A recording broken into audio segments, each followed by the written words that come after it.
मानला जातोय आणि या बालेकिल्ल्यामध्ये सध्या तरी काँग्रेसचे उमेदवार जे आहेत, चारही उमेदवार प्रभाग क्रमांक 1 मधील हे आघाडीवर आहेत. प्रभाग क्रमांक 1 मधील आत्ताची आकडेवारी जी आपण सांगितली त्यामध्ये बघितलं तर सुभाष भुसडे हे काँग्रेसचे उमेदवार 1445 मताधिक्याने आघाडीवर आहेत.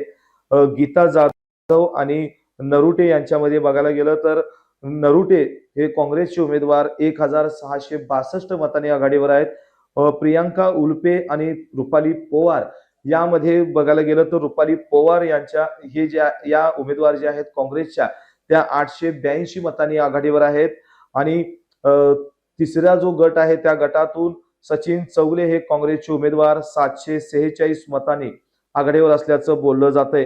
प्रभाग क्रमांक 3 चा जर आकडेवारी बघायला गेली तर यामध्ये राजनंदा महाडिक आणि वंदना मोहिते या निर्णायक आघाडीवर असल्याचं बोललं जातंय. या ठिकाणी चुरस जी होती काँग्रेस विरुद्ध महायुती या ठिकाणी होती आणि आता सध्या तरी वंदना मोहिते आणि राजनंदा महाडिक या महायुतीच्या ज्या काही उमेदवार आहेत त्या उमेदवार या ठिकाणी आघाडीवर आहेत.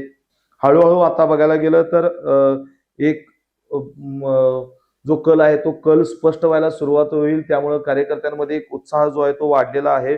प्रभाग क्रमांक 3 मध्ये चारही जे भाजपचे उमेदवार आहेत ते भाजपचे उमेदवार आघाडीवर आहेत. यामध्ये विजयेंद्र माने जे भाजपचे उमेदवार आहेत ते या ठिकाणी आता आघाडीवर आहेत. कोल्हापूर जिल्ह्यातील सुझुकीची एकमेव डीलरशिप म्हणजे मोहिते सुझुकी. 16 वर्षांच्या प्रदीर्घ अनुभवासोबत तुम्हाला इथे मिळेल सेल्स, सर्व्हिसेस आणि स्पेअर्स एकाच छताखाली.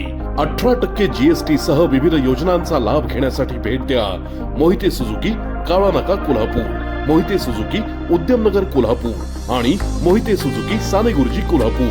आजच आपली गाडी बुक करून दसरा आणि दिवाळीचा आनंद द्विगुणित करा.